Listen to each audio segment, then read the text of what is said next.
आज की ये कहानी सुनने के बाद आप हर काम पूरी ईमानदारी और मेहनत से करोगे, या कह लो कि ये कहानी आपको मजबूर कर देगी पूरी ईमानदारी और मेहनत से अपना काम करने के लिए। तो चलिए दोस्तों, कहानी को शुरू करते हैं। ये कहानी है एक गांव के लड़के की, जो घर की मजबूरी और पैसों की कमी की वजह से वो दूसरे शहर में काम करने के लिए जाता है, ताकि वहां से वो कुछ पैसे कमा पाए, जिससे उसका और उसके परिवार वालों का खर्चा पूरा हो सके। तो वो लड़का काफी दिनों तक उस नए शहर में काम की तलाश करता है और थोड़े समय ढूंढने के बाद आखिरकार उसे काम मिल जाता है। वह लड़का अपना सारा काम पूरी ईमानदारी और मेहनत से पूरे दिन करता है। यह देखकर उसका मालिक बहुत ही ज्यादा खुश हो जाता है और अब 6 महीने तक ऐसे ही चलता रहा और उसने मालिक के कारोबार को बहुत ही आगे पहुंचा दिया था अपनी मेहनत और लगन से, जिसे देखकर मालिक भी बहुत ही ज्यादा खुश था। और वो गांव का लड़का उस मालिक की नजरों में पूरी तरीके से चढ़ चुका था और अब शहर में काम करते करते उसे 6 महीने बीत चुके थे। अब उसे उसकी माँ बाबा की याद आने लगी थी, जिस वजह से वो लड़का अगले दिन अपने मालिक को कहता है, सर मैं अब कुछ दिनों के लिए वापस अपने घर जाना चाहता हूँ। और उस लड़के को पूरी उम्मीद थी कि उसका मालिक उसे घर जाने से नहीं रोकेगा। आखिर उसने अपने मालिक के कारोबार को काफी लाभ पहुंचाया है, जिस वजह से उसे ऐसा लग रहा था। लेकिन जैसा हम सोचते हैं वैसा होता कहाँ है। उस लड़के की सोच से बिल्कुल विपरीत उसका मालिक कहता है, नहीं, तुम्हें 2 महीने तक थोड़ा और काम करना है और फिर तुम उसके बाद अपने घर जा सकते हो। उस लड़के को थोड़ा गुस्सा आता है, लेकिन वह अपने गुस्से को शांत करके मालिक से पूछता है, बताइए मालिक, कौन सा काम है।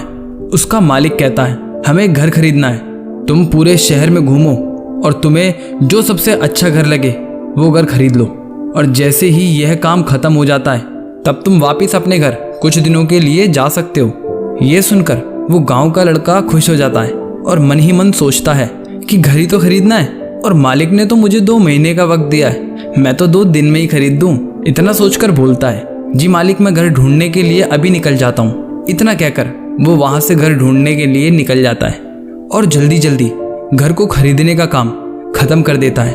वह मालिक के पास जाता है और कहता है, मालिक, मैंने सबसे अच्छा घर आपके लिए खरीद लिया है। मालिक हैरान हो जाता है और कहता है, सिर्फ 10 दिनों में तुमने अच्छा सा घर खरीद भी लिया।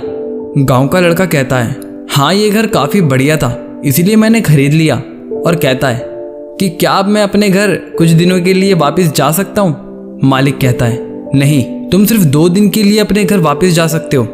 तभी गांव का लड़का कहता है, मालिक, मुझे गांव जाने में ही 1 दिन लगेगा, तो मैं कैसे भला 2 दिन में वापस आ जाऊंगा, और मुझे मेरे परिवार के साथ वक्त भी बिताना है मालिक। ये सुनकर लड़का बड़ा ही उदास हो गया था।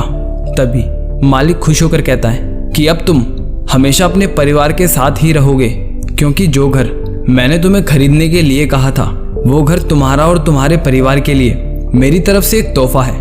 बस यह सुनकर वह गांव का लड़का खुश होने की वजह मायूस हो जाता है और कहता है, अगर मालिक आपने मुझे पहले कहा होता कि ये घर आप मेरे लिए खरीद रहे हो तो मैं थोड़ा और जानकारी प्राप्त करके इससे और अच्छा घर खरीदता। मालिक ने कहा, मैंने तो तुम्हें 2 महीने दिए थे और 10 दिन में खरीदकर तुमने तुम्हारा नुकसान किया है। दोस्तों, इसी तरह जिंदगी में भी हमारे साथ यही होता है। कहानी में जो मालिक था वह आलस में वक्त था और हमेशा वक्त जाने के बाद कहता है कि अगर मुझे पता होता तो मैं इससे भी अच्छा कर देता। इसीलिए आप अभी जिंदगी में जो भी कर रहे हो उसे पूरे जुनून और मेहनत के साथ कीजिए।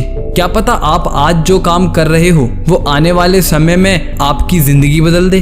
चलो ऐसे समझो, मैं भी YouTube पर कितनी मेहनत से वीडियो बनाता हूँ। पहले मैं स्क्रिप्ट राइटिंग करता हूँ, उसके बाद मैं ऑडियो रिकॉर्डिंग करता हूँ, आफ्टर दैट मैं वीडियो एडिट करता हूँ। इतना करने के बावजूद भी मेरी वीडियोस पर कुछ खास व्यूज नहीं होते, लेकिन मैं पूरी मेहनत से अपने काम को करता रहता हूँ और रुकता नहीं हूँ। क्या पता आप लोगों को मेरी कौन सी वीडियो कब पसंद आ जाए और वो वायरल हो जाए, और क्या पता मेरी जिंदगी भी बदल जाए। तो चलिए दोस्तों, उम्मीद करता हूँ आपको इस स्टोरी के जरिए कुछ सीखने को जरूर मिला होगा, और मैं जानता हूँ आप भी अपनी लाइफ में बड़े बड़े गोल अचीव कर पाओगे। तो मेहनत करते रहो, और अगर मैं आपको कुछ समझा पाया हूँ इस वीडियो के जरिए, इस कहानी के जरिए, तो हमारे इस चैनल को सब्सक्राइब कर लो और बेल आइकन को प्रेस करना ना भूलना, क्योंकि इसके बिना सब्सक्राइब करना और ना करना एक समान है। तो अभी बेल आइकन को प्रेस करो। तो मिलते हैं दोस्तों आपसे अगली वीडियो में एक नई स्टोरी के साथ।